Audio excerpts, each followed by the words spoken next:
Welcome to the Kelly Sullivan Walden Show, where we explore nighttime dreams, daytime desires, and the best ways to transform the tragic into magic.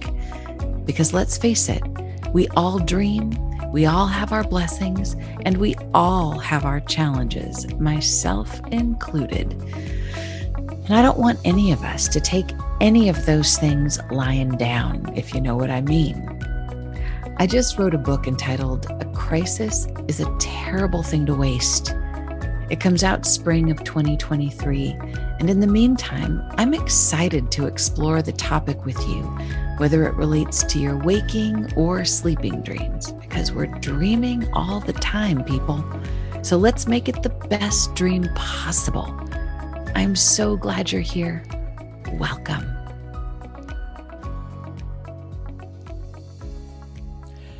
Welcome to the show today. I'm so excited to be interviewing and having a wonderful conversation in advance. I already know this is going to happen. I'm so psychic with Dr. Donna Marks, and I'm going to tell you a little bit about her. Dr. Donna Marks is a renowned psychotherapist, addictions counselor, and teacher of A Course in Miracles, which I love so much. For more than 30 years, she merges her professional experience and her own personal history of addictions to offer a single revolutionary solution to all addictions in this expanded and revised edition of Exit the Maze. That's her book. No matter what someone is addicted to, alcohol, prescription, or illegal drugs, smoking, working, gambling, and so forth, loving yourself is the key to recovery. This does not mean the road is easy or a few acts of self-care will do the trick. The journey to true self-love includes delving deep into your past trauma, and we'll talk more about that. And I'm just excited to get into it. So let's just talk about this highly awarded, so many awards on this book. Let's get into it. So let's just talk about what does it mean, exit the maze, Dr. Donna Marks? Well, I believe that addiction and treatment, for that matter, is a maze, and people get stuck there. Let's just say, I believe that most people never intend to get addicted, but things are made to get us addicted. You take alcohol, it doesn't need to have that high of an alcohol count on it, but because it does, we want more. Same thing with pornography, gambling, shopping, sex, it doesn't matter. When we are engaging in certain things, it is designed to put us in a maze. So the problem is that sometimes people realize it, they go to treatment, they get help. And if they don't understand that there's just one addiction, they go up and down the corridors of the maze, because you can quit drinking alcohol and then you start smoking pot, or you quit smoking cigarettes and you start eating sugar, or you stop cocaine and you begin gambling. I've seen it in thousands of cases, and I hear it all the time. Sometimes I'm watching TV and I'm like, they're not getting it, they're not understanding. And so that's the maze. And I actually believe that the whole world is kind of in this unconscious maze of going from one fix to the next. People don't realize that they're addicted. It's actually the number one health problem. Why? Because almost all mental and physical illnesses, I didn't say all, just almost all, are related to alcohol, drugs, sugar, and trans fats. Either people are consuming them to the point that it's causing permanent damage to their body, and they go to the doctor and they get prescribed more addictions, pills. Even if they're not addictive pills, they get addicted to having to take them so that they continue doing their bad behaviors that are harming them. And then they also just stay trapped there. They never address that, what I call the invisible hole underneath it all. And that's the only way out. That's the only way out. Out of the amazing maze that, I'm thinking about something that I heard years ago that was really helpful to me when I was struggling with addiction myself. Carolyn May said something like, we're like, to be human is to be addicted, because we're all addicted to something somehow, and mostly underneath it is the addiction to giving our power away to a source that we think is bigger than us, or we're addicted to giving our power away. And I Well, love that idea. What do you think of I that? certainly agree with the latter. I don't believe that as humans, we're inclined to be addicted. No. I think as humans, we're inclined to love each other, to have our needs met as little babies and young children.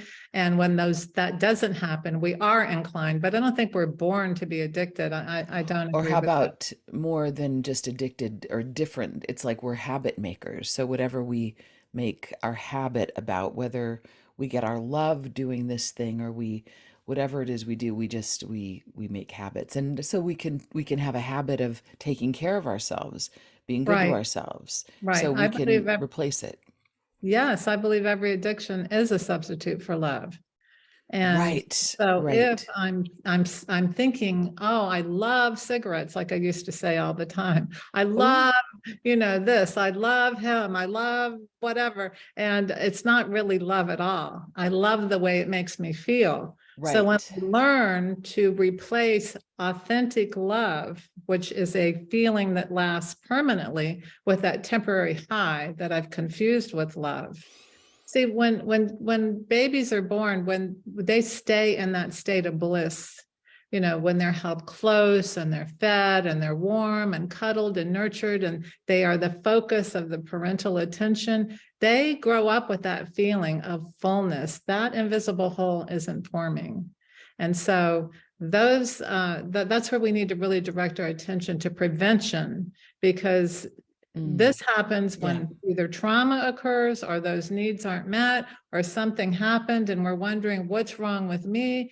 And then by the time we're teenagers, we're very susceptible to, peer pressure. Whereas a child who feels really good about themselves will not feel pressured to use deadly drugs and things like Right. that. So Tell us a little about your journey, because I think it's always more powerful when we get to hear somebody who is as award-winning as you, and as successful as you, and as powerful and established in the world as you are, to know that you struggled before you got here. So tell us a little bit about what it was like, what happened, how you got here.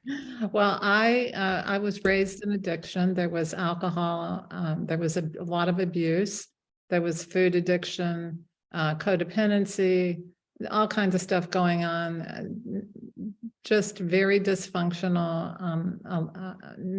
I've gone so much far to the other side now. I certainly love my parents and stepfather and all that, but I had to do a lot of that deep dive work to get there. But I can't say that it didn't happen, because it did. And so I was pretty spiritually connected as a little kid to cope with what was going on. But by the time I was a teenager and started drinking, it didn't take long for me to develop an addicted personality. I started smoking when I was 12. I couldn't put them down, just one right after the next, right off the bat. Alcohol, I could consume large amounts, and then it led to drugs, and then dysfunctional relationships, and you name it. I was substituting one for the next. Quit smoking, started extreme exercise. It just never ended.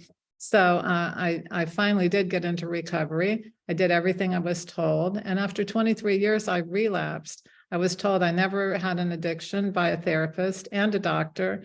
And of course, we know better than to believe that. But at the same time, I had not had those consequences like DUIs and missed work and things like that. I was highly functioning. So I really had a transformation during that period of time when I came back in. And why would someone who did everything they were told, the steps, the meetings, the this, the that, the therapy, why would I relapse? And what I realized on the night before I came back into recovery, I had a spiritual epiphany, and it was very clear to me, made very clear to me by my higher power, when I was raging, why don't you love me? I've tried to do everything right. That it's not me that doesn't love you. You don't love yourself. Oh, And so I spent quite a bit of time really exploring what in the world did that mean? I really didn't even know what it meant to love myself. It doesn't necessarily mean just eating healthy. It doesn't necessarily mean bathing. It doesn't mean actions. It really means a difference in consciousness. Like, is this good for me? And am I willing to put forth the effort to take care of myself as if I were that little kid who didn't get those needs met? Now I have to do it for myself. And I want to do it for myself. That's the difference. It's not a job, it's a desire. Mm. So when you went back, when you fell off the wagon, so to speak, at 23, after this therapist said you don't have a problem, how long did you stay off the wagon before you got back on? Well, it's about a year and a half to 2 years. I'm not exactly sure of the timeline. I didn't keep it written down anywhere, but it was a while. It was a while. And But when you, it progressively got really bad. I was always a what, controlled drinker. It progressively got very, very bad. okay, so it was mostly alcohol that you could see progressing, and Oh, luckily, no. no, it was everything. Everything I ever wanted to do. You're like, woohoo, free for Yeah, all. If I'm yeah, going to yeah. hell, I'm going out with a Yeah, if I'm going to hell, I'm going all the way. exactly. Oh, wow.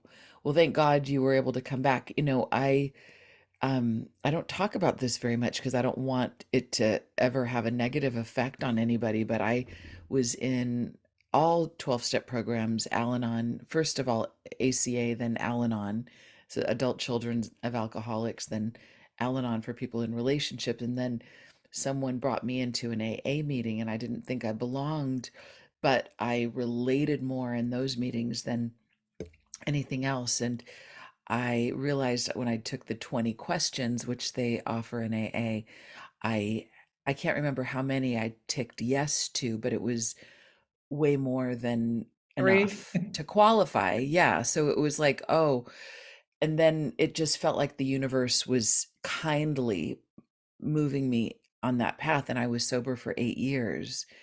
And then on as my spiritual path grew and developed, somebody in the spiritual that context said, you're not an alcoholic. You are, like, the truth of who you are is that you're a spiritual being and you might have dabbled with alcoholism and blah blah blah. And I remember that was like, what? I thought wait Confusing. a minute. How dare you tell me I'm not an alcoholic? I mean, things had changed in my brain that it felt like an insult or a threat to be called an alcoholic. And I did explore that, and I'm no longer in the program, and I can drink a glass of wine or two, and that's it, without it hasn't progressed for me. And I and it's and I'm grateful for those 8 years, and I wouldn't trade them for anything because they saved my life and changed my life. And maybe some of us need to stay inside that space, and some of us are okay not to. I don't know, but it felt like I had to at least see what was going to happen. Was I going to get struck by lightning or not? So I'm always a little scared to talk about that, but what I can affirm is, I can feel the addictive tendencies come up in me for all manner of things. And I know that it's all kind of, I call it looking for God in all the wrong places. And if I go first to my spiritual connection, then I am far less apt to compulsively grab for something else. So how Mhm. is all that landing on you? Because I rarely ever kind of tell that side of Uh, my story. yeah, well, I think it's very courageous of you to do that. And it's interesting that you had enough symptoms that they've subsided. So hats off to you. I would be concerned someone would hear that like me and think, Exactly. Right, exactly. that it, That's maybe why I I ought to try it don't. too. But the bottom line is people need to do what they need to do to find out their own truth. Yeah. And if that's your truth and it's working for you, wonderful. Yeah, I don't know. I mean, that's why.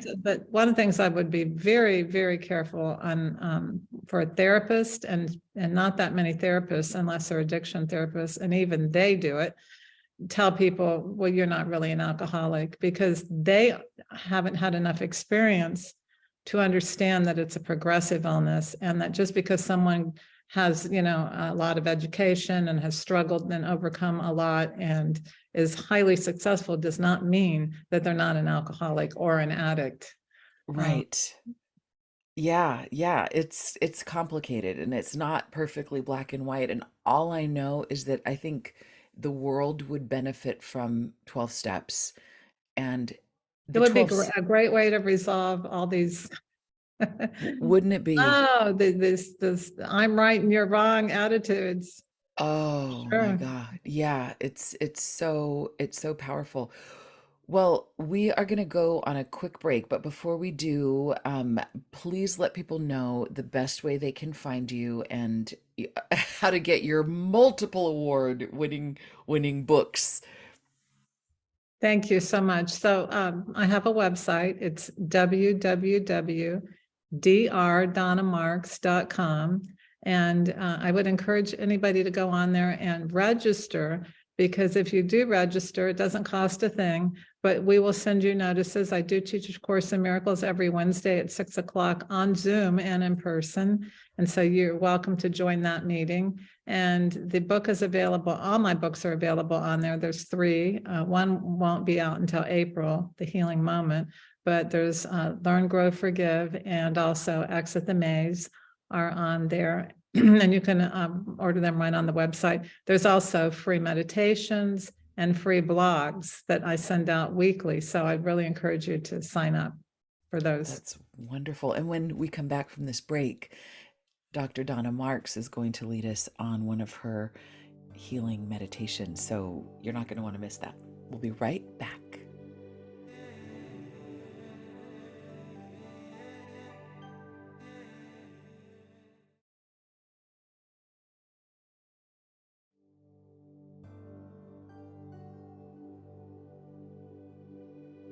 And we're back. Okay, Dr. Donna Marks, I hand over the microphone to you. Set this up in any way you'd like. Okay, well, I usually go through the meditation myself, and I start off by closing my eyes and just drawing my attention inward, because that's where everything that I'm looking for is, inward, not out there. All the things that are the most fulfilling are within me. So when I close my eyes, it's kind of like closing the door to the outside world just for a little while. And then I take 3 really deep breaths.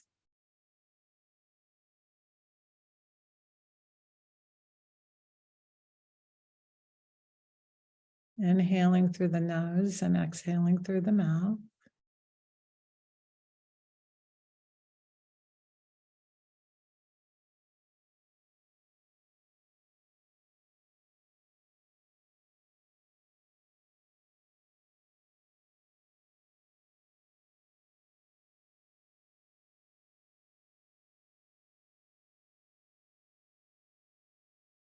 And already I can begin to feel that warm, wonderful feeling. It's although like my spirit is moving through my veins, through every cell in my body. I'm connecting to that higher self. Just allow that to be experienced for a few moments. Just the simple act of closing the door and breathing already brings us to that place, a calmer place of peace.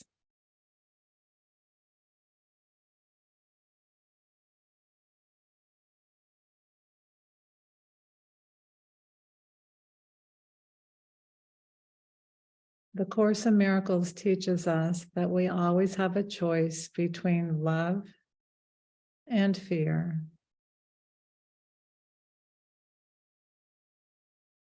We don't realize that we're running on fear most of the time.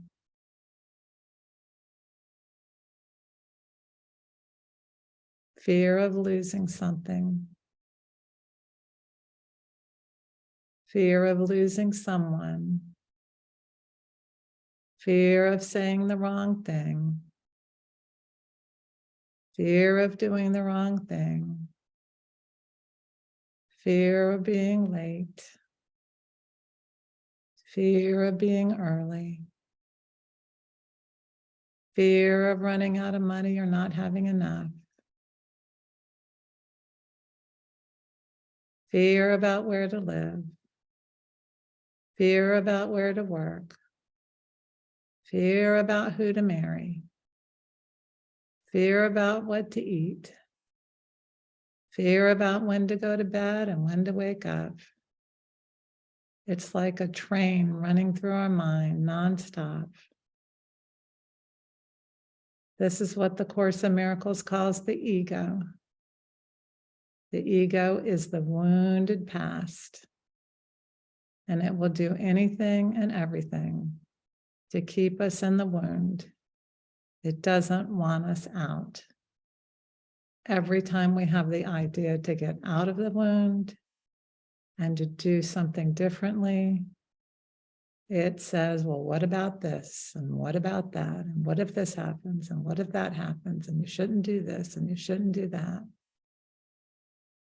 When it comes to addictions, fear tells us to go ahead and do it. You deserve it. Why not? You've been good for so long. Go ahead and eat that candy. You haven't had sex for a week. Go ahead and watch the porn. Go ahead and spend that money.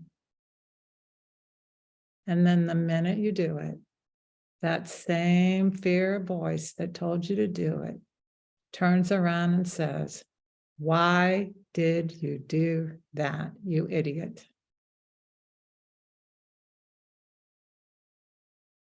That's how the mind works. That's how the ego constantly tells us. Stay in the fear. But there's another voice, and that is the voice of love. It is the quiet voice, the gentle voice. It never tells us what to do.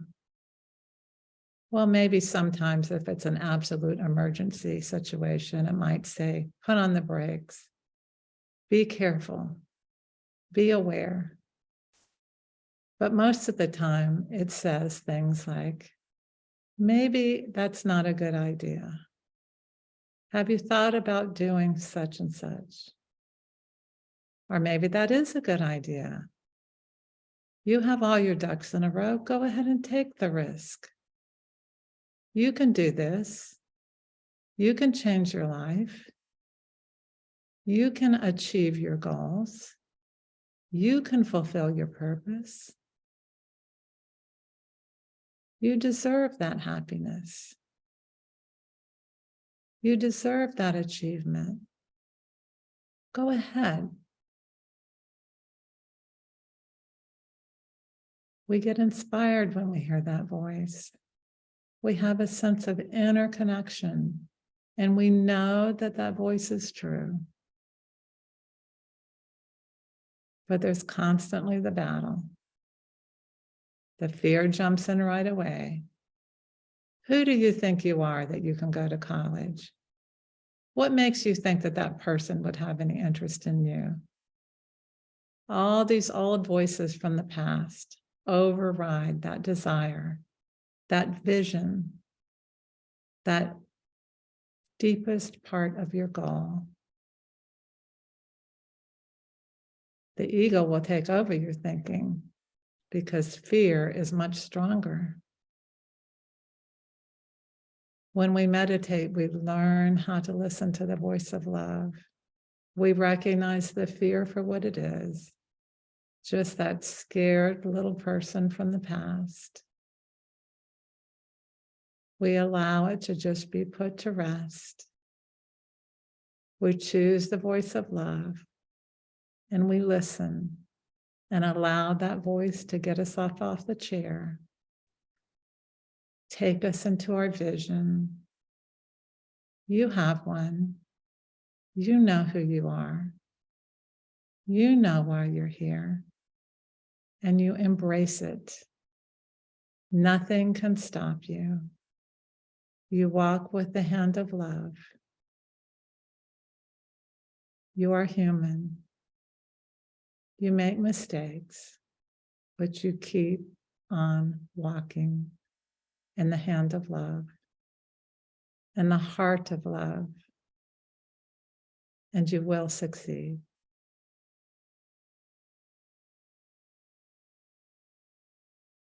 And now you can take 3 more deep breaths to revitalize your energy.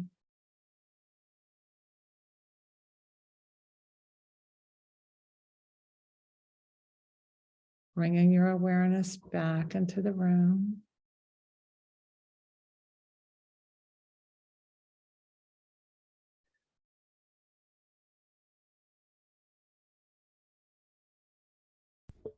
And whenever you're ready, you can open your eyes.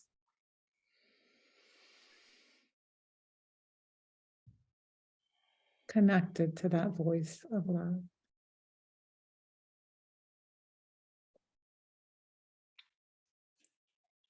Dr. Donna Marks, that was beautiful and so thorough.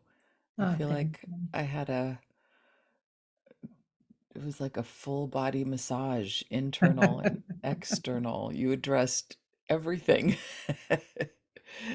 It's great. And it's an interesting thing you said earlier in our conversation about loving yourself is not just eating right and it is self-care, but it's more than that. And if love was a verb, something that we could do, it seems like the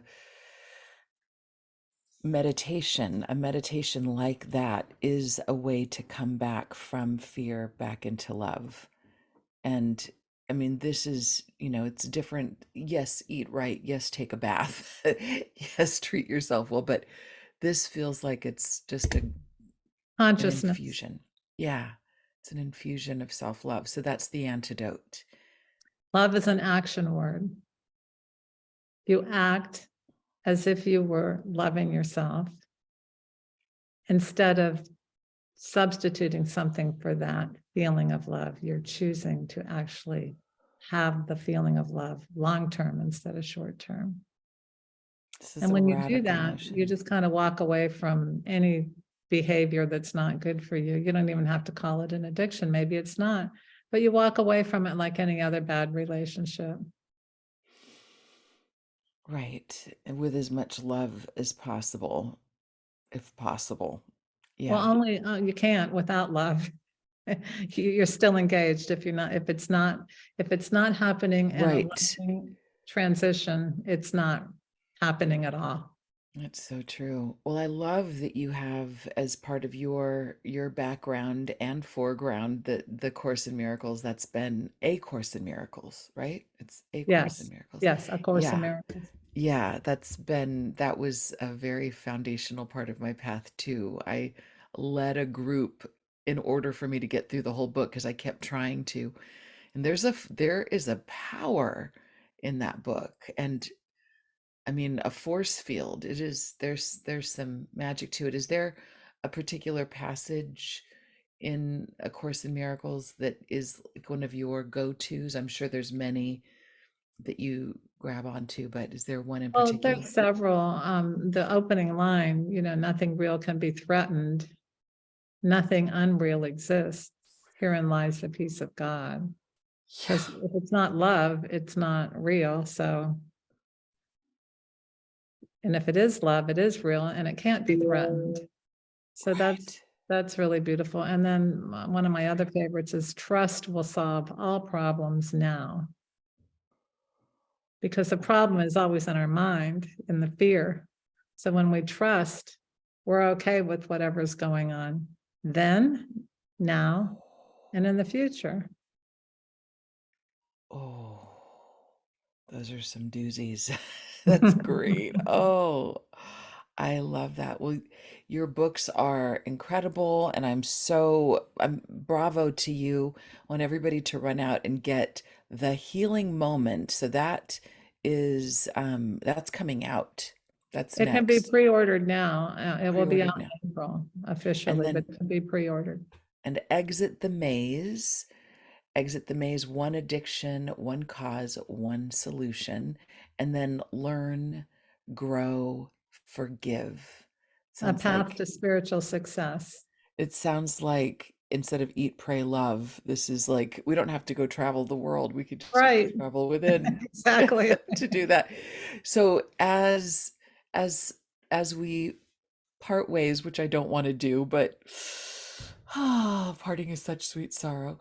Is there any words of wisdom or from your heart that you would like to leave our listeners with today? Well, since we're talking about exiting the maze, I would just encourage people to understand that when you do choose love over fear, which means choosing to love yourself over something that's hurting or harming you and separating you and causing you pain and suffering, that it's not hard to do. It really isn't. And in fact, it's so easy that you might be amazed. It's a whole different consciousness than what we've been taught. It's so hard to quit an addiction. I've had so many and I've quit them one by one. It would have been so much easier to just do it all at once. But once you recognize that, wait a minute, if I'm thinking I'm wanting that particular thing and I shift over here to something that really is good for me, it's like reparenting myself, giving myself that attention and that consideration, whether it's my emotions or whether it's what my body needs, what my soul needs. I will not think about the addiction. It'll just be something I used to do, and now I'm having too much fun. So it separates us from life and from love. And once we reconnect to life and love, we have no desire to do it. I just had this very funny little thought pop into my head. I heard about a cookbook that came out for parents to make food for their kids, and it was called Deceptively Delicious. And it was a way of being able to create typical like mac and cheese and corn dogs and things that seem so naughty, but all like plant-based so that it tastes delicious, but it's nutritious. And it Yeah. feels like this is the same thing. Like we're really craving deep nutrition and we need to make it, we just need to like go to that need that's underneath what we're trying to get from smoking, drinking, partying, over shopping, Trying to fill gambling. that hole, but we're filling it with toxic waste dump garbage. That's going to hurt And so us the and hole just just, deepen. that the landfill, you have to keep making it bigger and bigger for all the garbage. Right, but instead get the need met in a more Yes, creative and spiritually sustaining way. And yes. one way to do that is by going back to listen to this show so that you can listen to that beautiful meditation from Dr. Donna Marks, and also by reading her amazing award-winning books. Dr. Donna Marks, thank you so much for taking a moment in your busy and beautiful Well, life it's my to pleasure. I be just here want to with say, us. have this beautiful new grandbaby. She's 16 months old. We have another one on the way, but just to watch her, and what she needs and how she will, if she's given a choice for something unhealthy or healthy, she'll choose the healthy thing, Oh, would how eat the interesting. healthy thing. And, she wants us to look at her that, we're hearing so much about narcissism now. Narcissism is simply a little child that wasn't watched enough, because that first 2 years, the world should rotate around that child. So we make sure we look at her and we look at her in the eye and we affirm her. And no matter what she does, it's the most amazing thing in the world. And she'll clap, and we'll clap with her. And just these Oh, kinds of things, and to give her independence, not force her to hug when she doesn't want to or be held, and then when she does want it, she gets that unconditional love. So these are the kinds of things that we learn to do for ourselves so that that invisible hole just kind of seals up with a great big red heart. well, That is a beautiful image and a great story to leave us with. Thank you so much, Dr. Donna Marks. Everybody check out her website, drdonnamarks.com. Thank you so much. My Have pleasure. a magnificent day. Sweet dreams. Thank you. Thank you.